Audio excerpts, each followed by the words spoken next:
the great happiness. नहि वेरे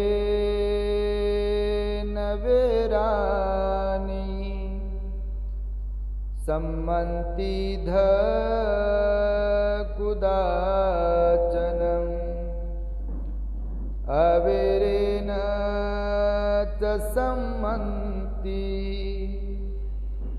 ये सधम्मो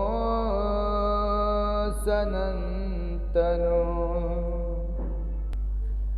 संपूर्ण जगाला ज्यांनी सुख, शांती, मानवता तथा दुःख मुक्तीचा आर्य संदेश दिला, असे ते दुःख मुक्तीचे मार्गदाता, दुःखमुक्त महामानव, महान कारुणिक तथागत भगवान सम्यक संबुद्ध तथागतांनी आपल्या शुद्ध प्रज्ञेतून निर्मिलेला सद्धम्म आणि त्याच सद्धम्माचा गेली 2500 वर्षांपासून सातत्याने अहोरात्र प्रचार आणि प्रसार करणारा पूजनीय भिक्खू संघ, ज्यांच्या महान आणि असीम त्याग प्रभावामुळे आपल्याला जो हा अनमोल असा बुद्ध धम्म लाभला आणि ज्यांच्यामुळे आपल्याला हे एवढे मोठे वैभव प्राप्त झाले, असे महान युग प्रवर्तक, भारतीय राज्यघटनेचे प्रमुख शिल्पकार, परमपूज्य बोधिसत्व डॉक्टर बाबासाहेब आंबेडकर आणि सर्वच परिवर्तनवादी संत महापुरुषांच्या महान अशा विचारांना स्मरून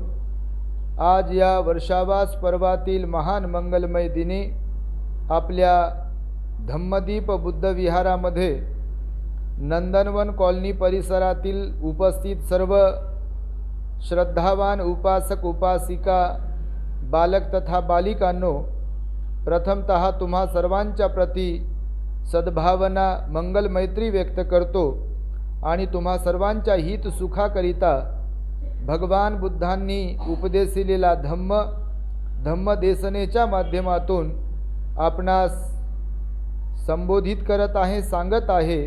तेव्हा आपण आपल्या हित सुखाकरिता शांत, एकाग्र आणि श्रद्धायुक्त चित्ताद्वारे या अनमोल बुद्धवाणीला श्रवण करावे, ग्रहण करावे.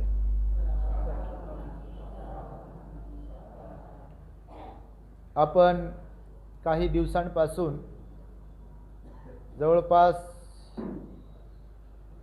4-5 दिवस, 6वा दिवस आज आहे, 10 पारमितांच्या संदर्भामध्ये धम्मचर्चा करीत आहोत, ज्या की अत्यंत महत्त्वपूर्ण असे धम्माचे अंग प्रकाशित करणाऱ्या 10 पारमिता आहेत. एक एक करून पारमिता आपण पाहत आहोत. मुद्दा म्हणून विस्ताराने एका एका पारमितेवरती एक दिवस प्रवचन होत आहे, जेणेकरून आपल्याला सुव्यवस्थितपणे पारमिता समजली पाहिजे.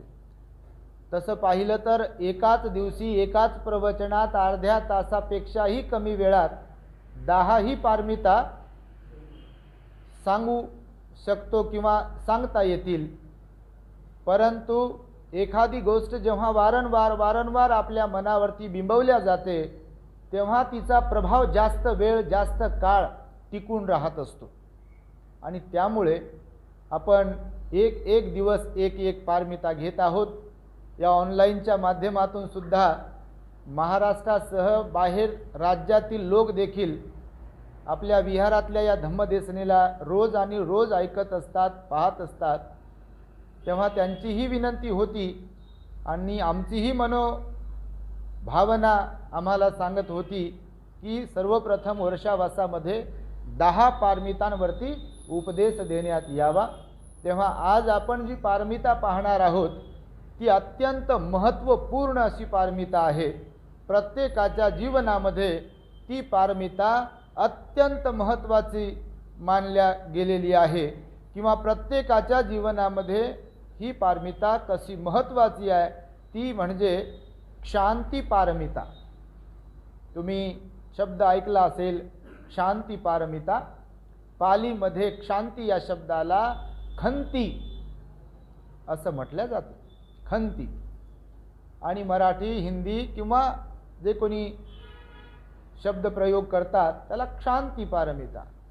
शांती या शब्दाचा जर आपण अर्थ पाहिला तर क्षमाशीलता किंवा सहनशीलता असा त्याचा एक अर्थ आपण लावू शकतो.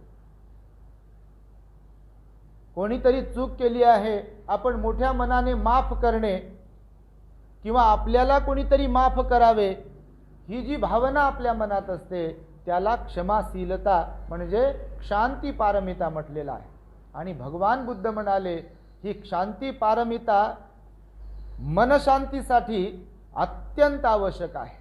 ज्याला कुणाला मनशांती पाहिजे आहे, ज्याला कुणाला आपल्या मनातील वैर संपवायचा असेल, त्याच्या मनामध्ये त्याच्या चित्तामध्ये शांती पारमिता असणे अत्यंत आवश्यक आहे. प्रत्येक मनुष्याला शांततापूर्ण जीवन जगण्यासाठी जर काय आवश्यक असेल तर शांती पारमिता आहे. तर काय आहे शांती पारमिता आणि कसे तिचे फायदे होतील या संदर्भातलं विवेचन भगवंतांनी जेव्हा केलाय तेव्हा काही कथा भगवंताचे उपदेश बौद्ध साहित्यात आलेले आहे. बहुसंख्य लोक जगभरातील जयमंगल अठ्ठगाथा म्हणत असतात, ऐकत असतात, श्रवण करत असतात आणि बऱ्याचदा महामंगल सूक्ताचं पठण देखील केले जाते. जयमंगल अठ्ठगाथेत आणि महामंगल सूक्तात या खंती पारमितेच्या संदर्भातील वर्णन आलेलं आहे. थोडक्यामध्ये जय मंगल अठ्ठगाथेत कत्वान कट्ठ मुदरंग इव गभ्भिनीया चिंचाय दुट्ठ वचनं जनकाय मध्ये संतेन सोमविधिना जितवा मुनिंदो तंते जसा भवतुते जय मंगलानी या गाथेत सुद्धा संतेन सोमविधिना असं म्हटलेलं आहे. म्हणजे शांत आणि सौम्य स्वभावाने किंवा बलाने भगवान बुद्धांनी चिंचा नामक एका स्त्रीवर विजय प्राप्त केला होता, तिच्या आरोपावरती विजय प्राप्त केला होता असा आशय आहे. भगवंत त्यावेळेस जेतवनात राहत होते. भगवंतावर देखील अनेक प्रकारचे आरोप लांछन लागल्या गेले. चांगल्या माणसांना सर्वच लोक चांगलं म्हणतील असं काही नाही आहे.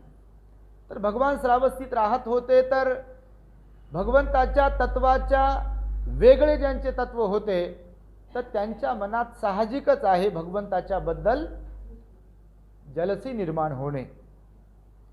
आणि मग ते लोक वेगवेगळ्या प्रकारचे खटाटोप आयडियाज लढवत होते की भगवंताला बदनाम कसे केल्या जाईल. आणि मग त्या लोकांच्या सांगण्यावरून एका चिंचा नामक स्त्रीला रोज रात्री जेतवनाकडे जाताना दाखवित होते आणि सकाळी सकाळी जेतवनातून परत येताना तिला दाखवत होते. जेव्हा लोक सायंकाळचं प्रवचन आटोपून ऐकून आपापल्या घराकडे येत होते तेव्हा त्या चिंचा नावाच्या स्त्रीला तरुणीला मेकअप वगैरे करून तिला विहाराच्या दिशेने पाठविल्या जात होतं, जेणेकरून विहारातून परत येणारे भगवंतावरती श्रद्धा असणारे जे लोक आहेत, उपासक आहेत, त्यांच्या मनामध्ये भगवंताच्या प्रती संभ्रम निर्माण होईल. ही एक भावना विरोधकांची होती.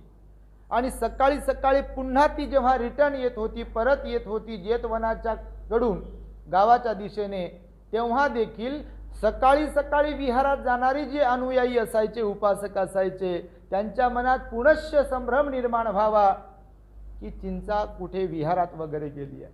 आणि तिने तशा प्रकारचा प्रचार सुद्धा लोकांमध्ये सुरू केला होता की मी रात्र घालवण्यासाठी जेतवनात भगवान गौतम बुद्धांकडे जात होते. मग काही दिवस लोटले. भगवान बुद्ध सायंकाळच्या वेळेला सकाळच्या वेळेला उपदेश द्यायचे. राजा प्रसेनजित होता सभेमध्ये, अनाथ पिंडक सुद्धा होता, अनेक लोक होते, ब्राह्मण होते, क्षत्रिय होते, शूद्र होते, वैश्य होते, संन्यासी होते, भिक्षू होते, परिव्राजक होते. त्या सर्वांच्या समोर जेव्हा भगवान बुद्ध प्रवचन देत होते तेव्हा नेमकं ती चिंचा नावाची तरुण मुलगी आपल्या पोटावरती ते गाठोडं काय काठवट असं म्हटलेलं आहे तेव्हा तर शब्द असा आलेला आहे चिंचाय दुट्ठ वचनं जनकाय मध्ये. तर तिने ते जे काही आपल्या पोटावरती बांधलं होतं, तर ती बोलत होती आवेशाने की लोकांना तुम्ही धम्म शिकवत आहात वगैरे वगैरे, पण माझा काय प्रतिबंध केला आहे, माझी काय व्यवस्था केली आहे, आता बाळंतपणाचे दिवस जवळ आलेले आहेत. तेव्हा भगवान बुद्ध स्माईल करतात आणि तिला म्हणतात, हे भगिनी, तू जे काही बोलत आहेस त्यातील सत्य आपल्या दोघांनाच माहिती आहे. तर मग भगवान बुद्ध जेव्हा म्हणाले की हे भगिनी, हे जे काही तू बोलत आहेस यातील तथ्य आपल्या दोघांनाच माहिती आहे, तेव्हा पुन्हा लोकांचा संशय वाढला. शब्दांना धरणारे लोक, शब्दांवरती विश्वास ठेवणारे लोक फार जास्त असतात. आणि मग भगवंताने जेव्हा असं बोलून दाखवलं तेव्हा लोकांच्या मनामध्ये जे सुज्ञ नव्हते तेव्हा अजून शंका बळावली की अरे, आपल्याला तर खोटं वाटत होतं, पण भगवान स्वतःच म्हणतात की आपल्या दोघांमध्ये जे तू बोलत आहेस त्याबद्दल आपल्या दोघांनाच माहिती आहे काय ते. आणि तिने जे मग प्लान केला होता, जे काही डोक्यामध्ये तिने रचलं होतं, तिला जे काही विरोधकांनी भरवलं होतं पुढे काय बोलायचं आहे, तर विरोधकांनाही असं वाटलं होतं की भगवान बुद्ध संतापतील. आणि संतापून माणूस काही पण बोलतो. तुम्हाला चांगला अनुभव असेल, घर गृहस्थीवाले आहात तुम्ही, गृहस्थी जीवन आहे, तेव्हा त्या विरोधकांना असं वाटत होतं की भगवान बुद्ध संतापतील, भगवान बुद्ध तिला विरोध करतील, भगवान बुद्ध म्हणतील की तू चुकीचं बोलत आहे वगैरे वगैरे. परंतु भगवान बुद्धाने तिला शांत आणि सौम्य स्वभावाने, प्रवृत्तीने आपल्या, तिला हे बोलल्यानंतर ती भांबावून गेली, गोंधळून गेली. आणि गोंधळून गेल्यानंतर तिचे जे काही ते बांधलं होतं पोटावरती ते तिथे गळून पडलं.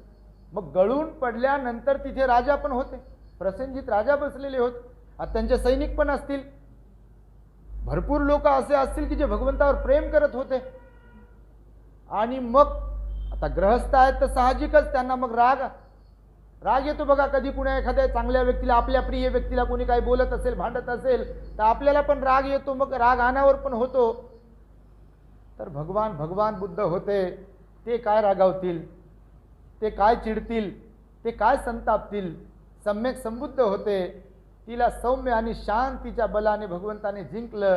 तिला सांगितलं की हे भगिनी, तू खोटं बोलत आहेस, ते खोटं बोलू नको, तुला त्याचं नुकसान होईल, तुला त्याचा त्रास होईल, तुझ्याकडून हे अकुशल कर्म घडत आहे.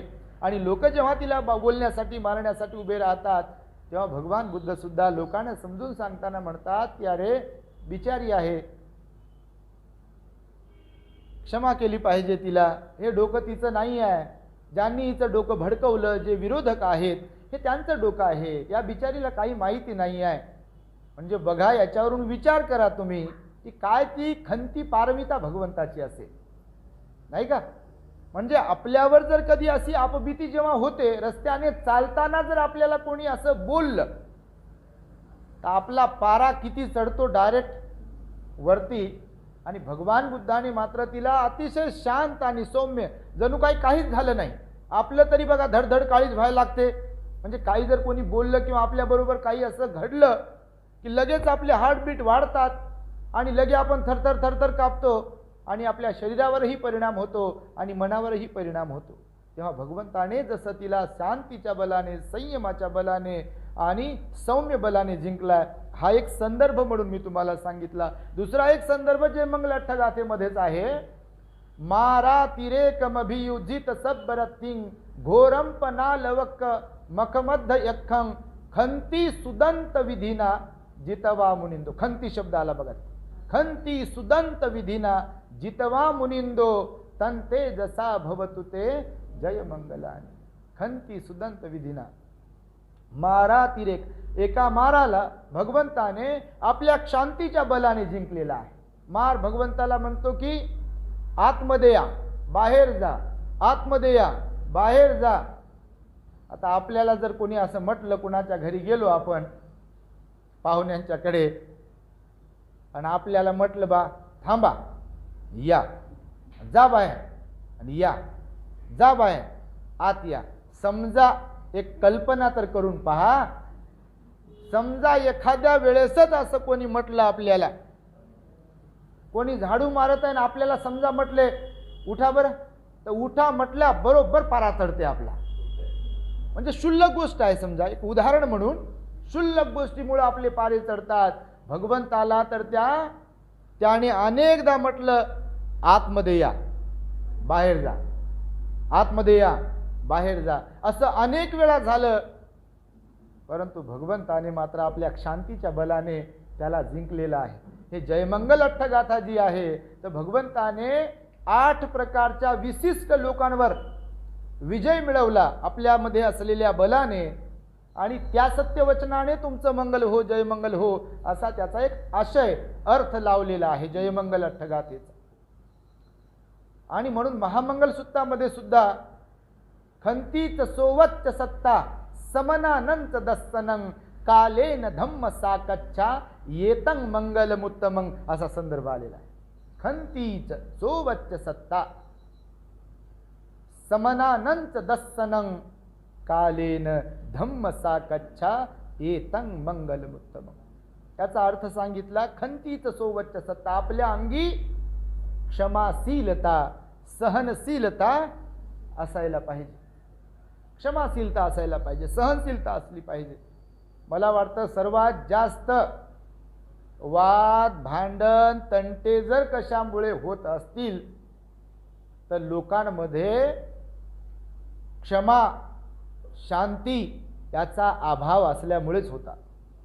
बघा तू, कुणाला कोणी सहन होत नाही असं आपण म्हणतो नाही का.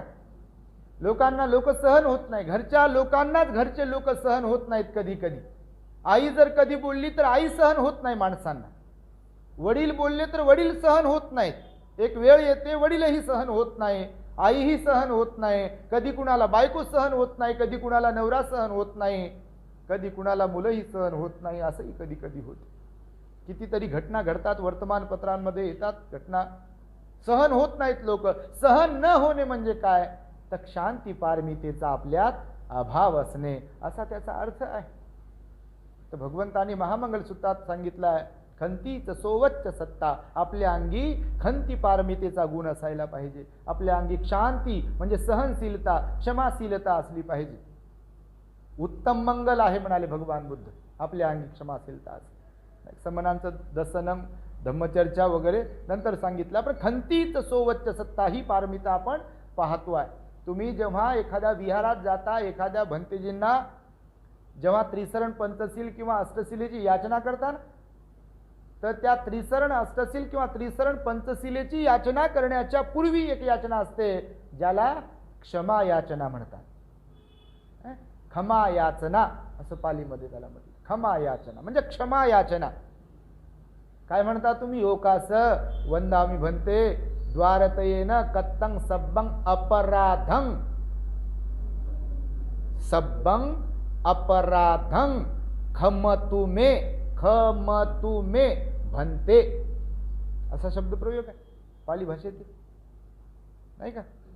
खमतु मे भन्ते, सब्ब अपराधं, सब्ब अपराधं, सर्व प्रकारचे किंवा जे कोणते अपराध माझ्याकडून घडले असतील तर भन्ते त्याबद्दल मला क्षमा करावी आणि माझ्यावरती अनुकंपा करून, अनुग्रह करून मला त्रिसरणासह अष्टशील पंचशील जे काही आहे देत मे भन्ते.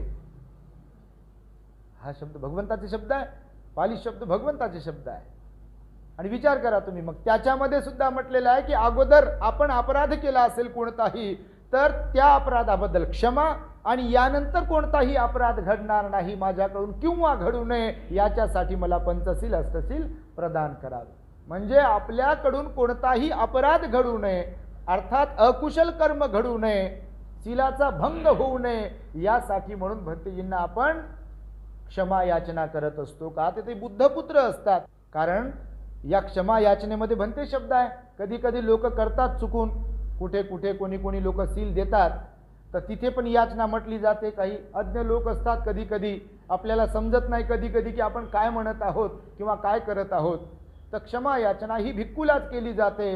कारण तशा प्रकारचं शब्द वर्णन त्या क्षमा याचनेमध्ये आलेलं आहे. आणि त्यामुळे ही शांती पारमिता प्रत्येकाच्या जीवनामध्ये किती महत्त्वपूर्ण आहे याचे जर संदर्भ मी आपणास देऊ केले तर भगवान बघा श्रावस्तीमध्ये राहत होते. भगवंताचे चुलत भाऊ देखील काही भिक्षू संघामध्ये आलेले होते. बरेच अनुरुद्ध होते, बरेच होते. त्यातील एक चुलत भाऊ वृद्धापकाळामध्ये भिक्षू बनतो, भगवंताच्या धम्मामध्ये संघामध्ये सामील होतो. भगवंताच्या काळामध्ये ब्राह्मणांना ब्राह्मणत्वाचा ॲटिट्यूड होता, अभिमान, अहंकार, गर्व, आम्ही ब्राह्मण आहोत, तिन्ही लोक श्रेष्ठ आहोत. जे क्षत्रिय लोक होते त्यांना क्षत्रियत्वाचा अभिमान होता, आम्ही क्षत्रिय आहोत, आम्ही संरक्षण करतो, आम्ही युद्ध लढतो, आम्ही शूरवीर आहोत. सिद्धार्थ गौतम क्षत्रिय कुलातून आले होते. मग कपिल वस्तूचे जे क्षत्रिय होते अगोदरच अभिमानी होते, अगोदरच गर्व होता की आम्ही क्षत्रिय आहोत, आणि त्यातल्या त्यात त्यांच्या घरातला पुत्र बुद्ध झाला. तर तुमचा पोरगा जर कलेक्टर झाला तर नजर खाली राहील का आपली? खालचं दिसतच नाही काही आपल्याला. स्वभाव आहे. बघा तुम्ही काही प्राप्त झालं की आपली मान अशी ताठच, इकडे तिकडे पहा, इकडे तिकडे पहा, लोकांकडे पहा, लोकांना हीन समजा, हीन दर्जाची वागणूक द्या, नाही का? मी जसं त्या दिवशी सांगितलं, पाठीमागे हात करून थांबायचं, जय भीम म्हणतात की नाही अगोदर पाहायचं, हे जर जय भीम म्हटले नंतर आपण जय भीम म्हणायचं. कोणाला कोणता अभिमान, कोणाला कोणता अभिमान हो, नको नको ते अभिमान असतात. तर मग सिद्धार्थ गौतम शाक्य कुलातून म्हणजे क्षत्रिय कुलामधून बुद्ध झाले होते. तर त्या शाक्य लोकांना त्याचाही अभिमान होता की आमच्या घरातून, आमच्या कुळातून बुद्ध सम्यक संबुद्ध झालेले आहेत. तर मग काहीचा स्वभाव. तर मग जे एक चुलत भाऊ होता तर म्हातारपणामध्ये तो भिक्षू झाला. तर भिक्षू झाल्यानंतर तो विहारात भिक्षूसोबत राहत होता. आता भगवान श्रावस्तीत राहत होते म्हणून दूर दूरवरून भिक्षू, परिव्राजक, उपासक भगवंताच्या दर्शनासाठी, उपदेश ऐकण्यासाठी येत होते. आता रेग्युलर समजा आपण एखाद्या ठिकाणी राहत असेल तर एकमेकांचा परिचय असतो, पण अनोळखी कोणीतरी बाहेरून आलं तर कोणाला कोणी ओळखत नाही. आता भिक्षू संघामध्ये असा विनय आहे की चिवरधारी कोणी जरी आला एकमेकांच्या सोबत जेव्हा येतील तर बसायचं वगैरे असेल भोजनासाठी किंवा असंही कार्यक्रमामध्ये, तर अगोदर विचारल्या जाते आपलं वय काय. वय म्हणजे वर्षावास किती आपले. शरीराचं वय विचारल्या जात नाही, ग्राह्य धरल्या जात नाही भिक्षू जीवनामध्ये. समजा माझ्यापेक्षा वयाने, शरीराने, समजा आता तुम्ही मोठे आहात आणि तुम्ही माझ्या नंतर दीक्षित झालात. आता मी समजा तरुण आहे, तुम्ही म्हातारे आहे, तर सर्वसामान्य लोकांना वाटते की बा बुजुर्ग आहे, म्हातारे आहेत, हेच मोठे भंतेजी आहे, सिनियर भंतेजी आहे, ज्येष्ठ भिक्षू आहे. पण भगवंताने उद्या चालून लोकांची गफलत होऊ नये, लोक गोंधळून जाऊ नये आणि ज्येष्ठाचा अवमान होऊ नये, याच्यासाठी भगवंताने भिक्षूंना एकमेकांसोबत भेटल्यानंतर विचारायला सांगितलं आहे की आपले वर्षावास किती झाले आहे. तर मग वर्षावास जेवढे ज्यांचे जास्त तेवढी त्यांची ज्येष्ठता जास्त समजली जाते. मग वृद्ध जरी कोणी भिक्षू झाले असतील तर तो काही विषय नाही, त्यांना गुडघ्यावर बसवून त्या तरुण असलेल्या ज्येष्ठ भिक्खूला वंदन करावंच लागेल. भगवंताने विनय पिटकामध्ये टाकलेला आहे. तर मग जे चुलत भाऊ भगवंताचे भिक्षू झाले होते तर विहारात राहत होते आणि जसं आता सांगितलं मी, तर अभिमान, अहंकार होता त्यांच्यामध्ये. आता भिक्षू झाले म्हणजे काय, ते मुक्तच झाले असा काही विषय नसतो.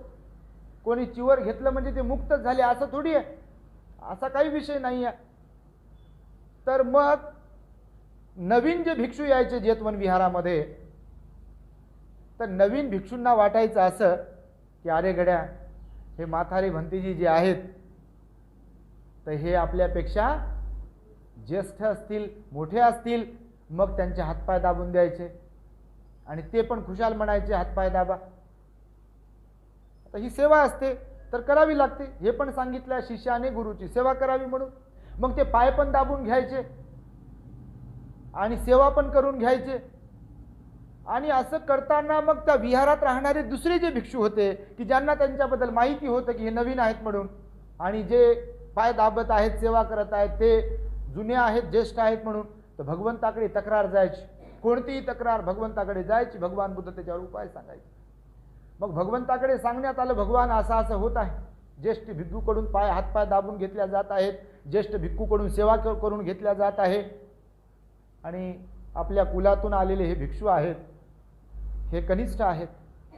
भगवंतानं बोलवलं भिक्षू संघाला, आणि भिक्षू संघात बोलवल्यावर भगवान बुद्ध मग जाणीव करून द्यायचे की तुमचं चुकतंय.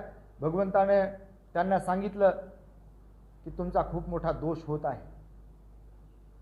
त्यांना वाटलं बा भगवान आपल्या घरातले कुळातले आणि आपल्या बाजूने बोलतील, असं कसं होईल, भगवान भगवान होते. भगवंताने फटकारलं त्यांना. मग ते बोलायला लागले दुसऱ्या भिक्षूंना, भगवंताकडे कंप्लेंट केल्यामुळे तुम्हाला समजते का, असं तसं, मी क्षत्रिय कुलातून आलो, भगवान बुद्ध माझे चुलत भाऊ आहेत, वगैरे वगैरे, तुम्हाला शोभत नाही, असं काय काय म्हणत होते. भगवंतानं पुन्हा दुसऱ्या सभेमध्ये सांगितलं की जे कोणी लोक मला बोलले, मला मारले, मला शिवीगाळ केली, मला त्रास दिला, असे जे कोणी लोक बोलत राहतात त्यांचं वैर कधी शांत होत नाही म्हणाले भगवान बुद्ध. ते असे हात जोडू शकत नाही, ते वंदन करू शकत नाही, ते शांत बसू शकत नाही. म्हणून मी हे तुम्हाला सांगितलं. त्या चुलत भावाला भगवंताने सांगितलं की क्षत्रिय कुलातून तुम्ही आले म्हणून तुम्ही श्रेष्ठ होऊ शकत नाही. तुमच्यापेक्षा अगोदर ज्या शूद्र लोकांनी दीक्षा घेतली आहे, भिक्षुपण स्वीकारलाय, ते तुमच्यापेक्षा श्रेष्ठ आहेत, ज्येष्ठ आहेत, आणि त्यांना तुम्हाला वंदन करावं लागेल. इथे क्षत्रिय असण्याचा काही संबंध नाही, इथे आचरणाचा संबंध आहे, इथे स्वभावाचा संबंध आहे. ही एक कथा भगवंताने क्षमाशीलतेच्या संदर्भातील, ही कथा म्हणजे भगवंताच्या काळामध्ये घडलेली एक हकीकत सांगितल्या जाते. दुसरी एक कथा आहे, भगवान श्रावस्तीमध्येच राहत होते. खंती पारमिता समजावी म्हणून मी तुम्हाला छोटे छोटे संदर्भ देत आहे. श्रावस्तीत भगवान राहत असता दोन महिला एकदम हार्डवेअर असं होते बघा. कधी कधी लोक म्हणतात तोंडच पाहणार नाही, म्हणतात तोंड पाहत नाही, म्हणतात 7 जन्मापर्यंत कोणी कोणाचं. आता 7 जन्मापर्यंत काय, इथं एका क्षणाचा भरोसा नाही, सकाळ होईल की नाही आपली कुणाला माहित नाही. गॅरंटी आहे का सकाळ होईल का म्हणून आपली कुणाची तरी, अहो गॅरंटीच नाही ना. भगवंतानं अनित्य सिद्धांत सांगितला, त्या संदर्भामध्ये जग हे नश्वर आहे, मरण धर्मी आहे. प्रत्येक जण, भगवान बुद्ध म्हणाले, उद्याची सकाळ पण पाहू की नाही याची गॅरंटी नाही आपली. भगवंताने सांगितलं की म्हणून हा जो अभिमान आहे, गर्व आहे की मी काय माफी मागू, आणि मी माफी मागू का, आणि मी कमीपणा घेऊ का. अरे भगवान म्हणाले, तू आता जरी माफी नाही मागितली, एक दिवस असा येईल की तुला डॉक्टरला तरी हात जोडावे लागतील. संकटात सापडल्यावर कुणाला ना तर कुणाला तरी असे हात जोडावे लागतील, पहा हो माझ्याकडे, काहीतरी करा हो. बघा तुम्ही संकटात सापडल्यावर असं करतो की नाही. म्हणजे एरवी जरी कधी हात जोडले नाही तर बरोबर कर्मविपाक आपल्यावरती वेळ आणते आणि असा हात जोडायला होतो. माफ करा हो मला, किंवा माझ्यासाठी काहीतरी करा हो, मला इथून हलवा हो, असे म्हणतात लोक. तुम्ही पाहत असाल, तुम्ही अनुभवत असाल तर. आणि म्हणून भगवंताने सांगितलेलं आहे की क्षमाशीलता जी आहे, तर दोन स्त्रिया आपापसामध्ये प्रचंड वैर होतं त्यांचं. तर एक जी तरुण होती मुलगी, ती चांगल्या घरामध्ये दिली होती, आणि एक जी होती ती अशा तशा घरामध्ये दिली होती. पण त्यांचं दोघींचं वैर होतं. वैर एवढं होतं की जी ती गरीब घरी दिली होती ती हिच्या मुलांना मारून टाकत होती. मग असं करता करता एकदा जिच्या मुलाला मारून टाकत होती तिने तिसरा मुलगा आपला जो आहे हातात घेतला आणि भगवंताकडे जाण्यासाठी घरातून निघाली. त्या मारणारीनं पाहिलं तिला आणि तिच्या मागे धावली. मग धावल्यानंतर तिचा मुलगा जो होता तिसरा, तो पण थोडा आजारी पडला होता, आणि तिला वाटलं बा हा पण मुलगा आपला जाते. मग विहारात पोहोचल्यानंतर दोघी जणी तिथे होत्या, आणि भगवंताने त्या दोघींना पण सांगितलं की आपापसामध्ये वैर नका करू, हे जीवन नश्वर आहे, किती दिवस वैर कराल. आणि आपण जेव्हा जेव्हा वैर करतो कुणाच्या तरी प्रती, आपण जेव्हा जेव्हा क्रोध जागवतो, जेव्हा जेव्हा इतरांचा द्वेष करतो, मत्सर करतो, तेव्हा तेव्हा आपल्याला इथे त्रास सहन करावा लागतो. बघा तुम्ही, कुणाचा राग जर करत असाल, तुम्ही कुणाच्या तरी प्रति क्रोध निर्माण करत असाल मनात, कुणाच्या तरी प्रति जलसी निर्माण करत असाल मनात, तर मी माफ करणार नाही असा विचार करत असाल, तर आपल्याला त्याचा अगोदर त्रास होते. समोरच्यांना त्रास होईल न होईल, पण भगवान बुद्ध म्हणाले शब्दांच्या गाठी बांधून ठेवण्यात काही अर्थ नाही, कारण वेळ ही बदलणारी आहे. कायमस्वरूपी कोणतरी शिवी दिली आपल्याला एकदा, तर कायमस्वरूपी त्याच मोडमध्ये राहतो का आपण? नाही राहत. कोणी कौतुक केलं की गेलं ते विसरून, आणि पुन्हा कोणी शिवीगाळ केली की आली त्या मोडमध्ये, पुन्हा कौतुक केलं की गेली दुसऱ्या मोडमध्ये. काल सांगितलं मोड चेंज होत राहतात आपले. तर म्हणून भगवंताने सांगितलं की क्षमाशील आपण असायला पाहिजे. त्या दोन्ही भगिनींना भगवंताने समजून सांगितलं की बघा, हे अशा प्रकारची मानसिकता ठेवण्यामध्ये काही अर्थ नाही आहे. तिसरी एक घटना घडली होती कौशंबीमध्ये. 500चा समूह, 1000 भिक्खू तिथे वास्तव्याला होते घोषितारामामध्ये कौशंबीला. भगवान बुद्ध असं म्हणतात, इथून भगवान बुद्ध तुसित देवलोकामध्ये आपल्या आईला उपदेश करण्यासाठी गेले कौशंबीमधून. तर त्या कौशंबीमध्ये भगवान पण राहत होते आणि 500 भिक्षू राहत होते. तर मग आता जे मी म्हणालो की क्षत्रिय कुलातून आलेले काही भिक्खू असायचे, काही वैश्य कुलातून आलेले भिक्खू असायचे. तर जे नौखे भिक्खू असायचे, ज्यांच्याकडे धम्माचं ज्ञान नाही आहे, ज्यांच्याकडे सील जास्त नाही आहे, ज्यांच्याकडे ध्यान जास्त नाही आहे, त्यांच्यामध्ये अभिमान असायचा. तर विनयावरून 500 भिक्षूंमध्ये वाद निर्माण झाला. एका साईडला 500 भिक्खू होते एक मुद्दा घेऊन, आणि दुसऱ्या साईडला 500 भिक्खू होते त्यांचा मुद्दा घेऊन. म्हणजे जसं एखाद्या मुद्द्यावर आपलं एकमत होत नाही तेव्हा वाद होतो का नाही, तर तसंच भिक्षू संघामध्ये वाद झाला होता. भगवंतांनी विचार केला की मी असताना वाद झालाय, तर भगवान बुद्ध तिथून निघून गेले होते. मग त्या दोन्ही साईडच्या भिक्खूंना नंतर पश्चाताप झाला. भगवान निघून गेल्यानंतर की अरे गड्या आपलं चुकलंय. तर त्या दोघांनी पण मिळून, म्हणजे 500 भिक्खूंनी एकमेकांना क्षमा मागितली. आणि भगवंताकडे गेल्यानंतर भगवंत त्यांना सुद्धा म्हणाले की तुम्ही खूप मोठा दोष केला,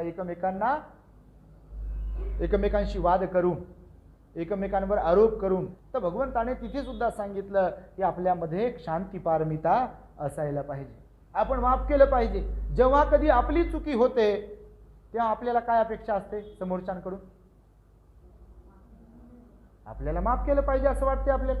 मग ज्या अर्थी आपली चुकी झाल्यावर समोरच्यांकडून आपण अपेक्षा करतो की मला माफ केलं पाहिजे, किंवा माझ्याकडून जी काही गलती झाली आहे, चूक झाली आहे, ती विसरून जायला पाहिजे, असं जे मनोमन आपल्याला वाटत असते, तर भगवान म्हणतात तसंच मग दुसऱ्यांना पण तर असंच वाटत असेल. जेव्हा दुसऱ्याकडून चूक होते तेव्हा त्यांना पण तर असंच वाटत असेल, नाही का? म्हणून गृहस्थ लोकांच्यासाठी सुद्धा ही पारमिता खूप महत्त्वाची आहे. भिक्खूंच्यासाठी सुद्धा ही पारमिता खूपच महत्त्वाची आहे. गृहस्थ आहेत, सोबत राहतात, तर खटके उडतात, भांड्याला भांडं लागते. आणि म्हणून भगवंताने सांगितलं आहे की एकमेकांना आपण क्षमा केली पाहिजे, एकमेकांना माफ केलं पाहिजे. मनुष्य चुकीचा पुतळा आहे असं आपण म्हणत असतो. आपली चूक झाल्यावर आपण त्या चुकीला समजा सारवण्यासाठी आपण लगेच म्हणतो चूक झाली असेल, आणि तीच चूक जेव्हा दुसरा करते, असं कसं काय समजत नाही का तुम्हाला? मग इथून गाडी सुरू होते आपली, आणि गाडी एकदा सुरू झाली की बापा हे. आणि म्हणून भगवंताने सांगितलं आहे, त्या कौशंबीच्या भिक्खूंना सुद्धा समजून सांगताना सांगितलेलं आहे, चिंचाच्या बाबतीमध्ये सुद्धा हा मुद्दा क्षमाशीलतेचा अत्यंत महत्त्वाचा आलेला आहे. सर्वात महत्त्वाचा मुद्दा आणि संदर्भ बौद्ध साहित्यात अंगुलीमालाचा आहे. अंगी क्षमाशीलता असणे हे किती महत्त्वाचं आहे. आणि क्षमाशीलता जर आपल्या अंगी असेल तर आपण कसं दुःखमुक्तीकडे वाटचाल करू शकतो, याचं सर्वात मोठं उदाहरण बौद्ध साहित्यात जर कोणतं असेल तर माझ्या मते ते अंगुलीमालाचं उदाहरण आहे. बघा तुम्ही, 999 खून करणारा तो अंगुलीमाल जेव्हा भिक्खू बनतो, तेव्हा भिक्खू बनल्यानंतर गावामध्ये भिक्षाटनाला गेला असता लोक जेव्हा त्याला ओळखतात, तेव्हा लोक त्याला दगड काठीने कशाने मारतात, रक्तबंबाळ करतात. आणि परंतु अंगुलीमाल असताना तो जसा प्रतिकार करत होता, तसा प्रतिकार भिक्खू झाल्यावर तो करत नाही.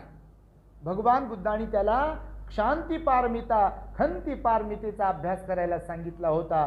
त्याला भगवान म्हणतात की हीच वेळ आहे खंती पारमिता पूर्ण करण्यासाठीची. म्हणून तुम्ही सुद्धा जर कधी आपल्या बरोबर असं काही झालं तर ठीक आहे, 1 दिवस रागावाल, 2 दिवस रागावाल, पण नंतर मात्र आपण जो कोणता आपल्या बरोबर घटना घडली असेल ती गिळून घेतली पाहिजे. काय फरक पडते बघा ना तुम्ही. म्हणजे एखादी चूक आपल्या पोरानं केली आहे आणि तीच चूक दुसऱ्याच्या पोरानं केली आहे, लगेच तुम्ही फरक करता का नाही त्याच्यामध्ये? आपला तो पोरग्या म्हणतात, दुसऱ्याचा काय कार्ट म्हणतात, काय काय म्हणता बापा, लय म्हणी सांगितलेला काय काय. तर भगवंताने सांगितलं की अशा प्रकारचं जे आहे वचन, त्या वचनाला आपण समजून घेतलं पाहिजे भगवंताचे. एकदा एक राजा होता आणि त्याच्या दरबारामध्ये एक भिकारी साधूच्या वेशातला व्यक्ती दरबारात घुसला आणि दरबार हॉलमध्ये त्यानं आपलं अंथरूण टाकलं, असं फाटकं तुटकं मोडकं जे काही होतं ते मळकटलेलं, आणि झोपला. राजानं पाहिलं आणि राजा क्रोधित झाला. एवढ्या महालात, राज दरबारात हा मळकटलेले कपडे घेऊन आलेला माणूस, साधू, केस बीस विस्कटलेले, त्याचे केस बीस वाढलेले, घाण अस्वच्छ असलेला माणूस येतोय आणि आपल्या दरबारामध्ये खुशाल झोपतोय. राजाचा राग अनावर झाला. राजा त्याला भांडत राहिला, बोलत राहिला, शिवीगाळ करत राहिला, तुला समजते काय वगैरे वगैरे. तो साधू होता, तो शांत होता. मग राजाचं बोलणं ऐकून झाल्यानंतर त्याने राजाला सांगितलं की महाराज, तुम्ही का म्हणून बोलत आहात? का म्हणून बोलत आहात? मी इथे झोपलोय म्हणून आणि माझी अवकात नाही इथे झोपण्याची म्हणून, मी इथे झोपण्यास पात्र नाही म्हणून? हे तुमचं आहे का सगळं? राजाला त्या साधूने प्रश्न केला. आता आपल्याला जर म्हटलं आपल्याच घरात येऊन कोणी का हे तुमचं घर आहे का? बापा, मेहनत करून बांधलेल्या घरात असं जर कोण म्हणेल तर मग काय? मग राजाला असं म्हटल्यावर राजाला अजून राग आला. अरे, माझ्याच दरबारात, माझ्या राजवाड्यात हा झोपलाय, माझ्या महलात झोपलाय आणि मलाच म्हणतोय की हे का तुमचं आहे का? तर राजा म्हणे, तुमचं आहे का म्हणजे मी राजा आहे, माझा दरबार आहे. तर तो साधू म्हणतो की महाराज, हे तुम्ही बनवलेलं आहे की तुमच्या बापजाद्यांनी बनवलेलं आहे? तो म्हणतो, बापजाद्यांनी जरी बनवलाय पण आता हे माझं आहे. तर तो साधू म्हणतो, महाराज हे बघा, मी तुम्हाला सांगतो, मला वाटलं ही धर्मशाळा आहे आणि म्हणून मी इथे घुसलो आणि येऊन झोपलो माझं अंथरूण टाकून, मला असं वाटलं. तो म्हणतो, तू वेडा बिडा झाला की काय? राजा म्हणतो त्याला. तो म्हणतो, महाराज मी वेडा नाही आहे. तुम्ही सांगा की तुमच्या पूर्वी इथं कोणीतरी राहत होतं की नाही? राजाला प्रश्न विचारतो. राजा म्हणतो, हो, माझे वडील राहत होते. तर तो साधू म्हणतो, बरं, त्यांच्या पूर्वी इथं कोण राहत होतं की नाही? तर राजा म्हणतो, हो, माझे आजोबा राहत होते, परिवार राहत होता, आजी राहत होती, आजोबा राहत होता. तर तो साधू म्हणतो, त्या आजोबांच्या पूर्वी कोणी राहत होतं का नाही इथे? असं करता करता त्यानं लय लांबवलं. मग तर राजाला वाटलं की गोष्ट तर खरी आहे. व त्या साधूने सांगितलं की तू जे हक्क गाजवत आहेस की हे माझंच आहे, तर हे तर तुझ्या अगोदर जे होते त्यांचं होतं. तू तर आत्ता आहेस आणि तुझा काय भरोसा, तू उद्या मरणार आहेस. तू मेला की तुझे पोरं, ते मेले की त्यांचे पोरं, ते मेले की त्यांचे पोरं, ही साखळी संपणार आहे का? आत्ता ज्या जागी आपण बसलो आहे, जरी आपण म्हणतो ही जागा आपली आहे, एक उदाहरण म्हणून, तर मला सांगा, भगवान म्हणतात या धर्तीवर ज्या कोणत्या जागी तुम्ही उभे राहाल, झोपाल, बसाल, जी कोणती या धर्तीवर जागा असेल, जिथे कुठे, मग पाण्यातही, हवेतही आणि जमिनीवरही, जंगल असो, गाव असो, शहर असो, आत्ता सध्या मनुष्य वस्ती तिथे नसो किंवा आता तिथे मनुष्य वस्ती असो, तुम्ही जिथे कुठे उभं राहाल, झोपाल, राहाल, बसाल, तर हकीकतमध्ये जर पाहिलं तर ती तेवढी जमीन आपली नाही आहे. आता इथे जंगल होतं, पुढे विस्ताराने सांगायचं म्हणजे तर भगवान म्हणाले अशी कोणती जमीन नाही की ती आपलीच आहे असं म्हणू शकत नाही. पाण्यामधले सुद्धा जीव असे म्हणू शकत नाही की मी आता एवढ्या पाण्यात आहे आणि हे पाणी माझं आहे. आपल्या त्यांच्या पूर्वी सुद्धा तिथे कोण कोण होते. तर मग त्या साधूने सांगितलं समजावून की महाराज असं म्हणू नका, आपण मरणधर्मी आहात, उद्या आपण मरणार आहात असं समजू नका. हा गर्व, हा अहंकार जो आहे तुमच्यामध्ये हा बरा नाही. म्हणजे तात्पर्य याच्यामध्ये असं सांगितलेलं आहे की आपल्याबरोबर अनेक घटना घडत असतात, पण आपल्याला जेव्हा काही क्रोध होतो, क्रोध येतो मनामध्ये, राग येतो, द्वेष निर्माण होतो, तेव्हा तेव्हा आपण शांती पारमितेचा अभ्यास केला पाहिजे. नाही वेरेन वेराणी ही जी गाथा धम्मपदाची सांगितली आहे ती फार सुप्रसिद्ध अशी गाथा आहे. भगवंताने वैराने वैर कधी शांत होत नाही म्हणाले भगवान बुद्ध, कधीच शांत होत नाही.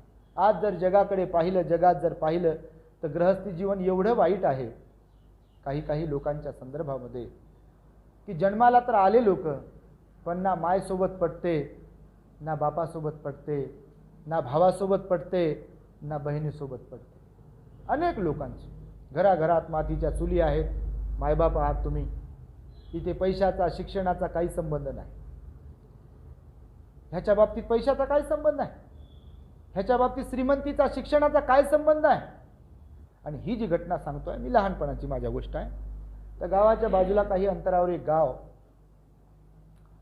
तिथे एका घरामध्ये, परिवारामध्ये शेतकरी कुटुंब, मायबाप काबाड कष्ट करायचे. त्या काळातले मायबाप आणि आताचे मायबाप काबाड कष्ट करतात, पोरांसाठीच तर करतात. जे काही आहे ते पोरांसाठीच आहे. तुम्ही मरमर करत असाल तुमच्या पोरांसाठीच. जास्त माणसं पोरांसाठीच जगतात गृहस्थी लोक.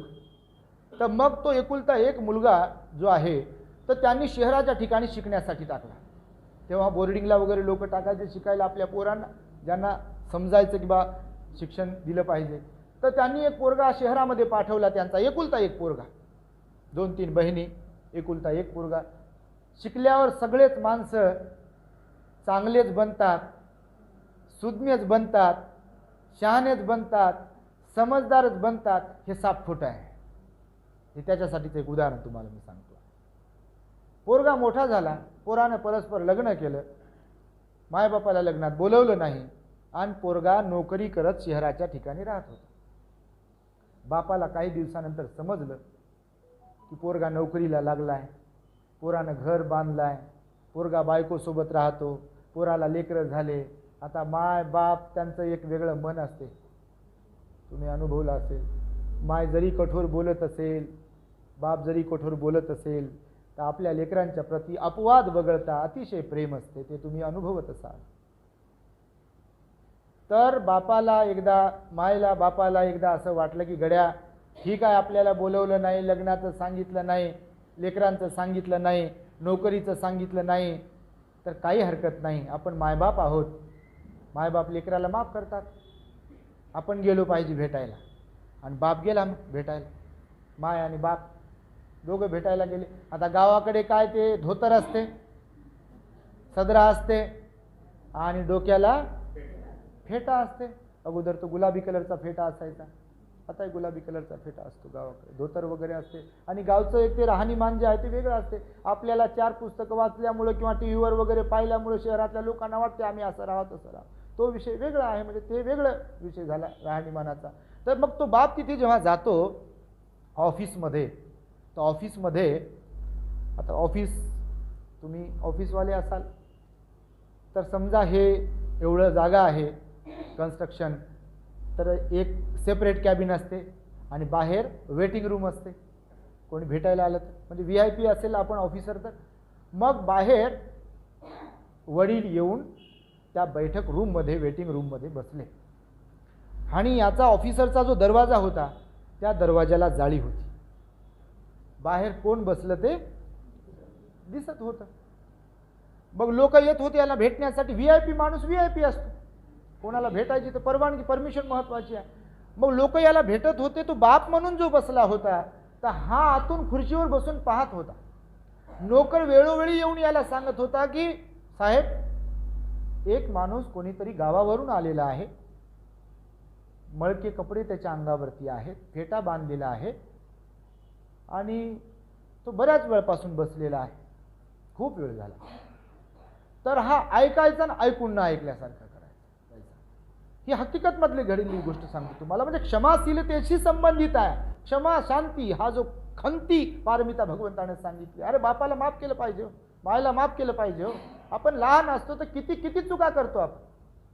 बघा तुम्ही आठवून आपलं बालपण की कितीतरी चुका अशा असतात आपल्या की त्या मायवर बापावर ते भिडतात कधी कधी. तरी सुद्धा माय बाप आपल्याला मोठ्या मनाने सहज माफ करतात. मायला मारलं तरी माफ करतात, बापाला मारलं तरी बाप माफ करते हो. असं घडू नये कोणाबरोबर होते. तर त्या पोराने जो अधिकारी झाला होता त्यानं टाळलं आणि ऑफिस बंद होण्याची वेळ आली. त्या चपराशाने विचारलं त्या बाबाला की बाबा कुठून आले वगैरे वगैरे. तेव्हा त्याने सांगितलं की मध्ये जो साहेब बसलाय तो साहेब माझा मुलगा आहे असं मी ऐकलंय आणि मी फक्त त्याला पाहण्यासाठी आलो, मला त्याच्याकडून काही नको आहे. तर मग आता ऑफिसची सुटायची वेळ होती, तर मग आता याला इच्छा नसताना बाहेर यावंच लागलं ऑफिसरला त्या. मग बाहेर आल्यावर प्रेमाचे शब्द तर सोडाच हो, घरी घेऊन जाणं तर सोडाच. यानं बापाचा पान उतारा तिथेच केला.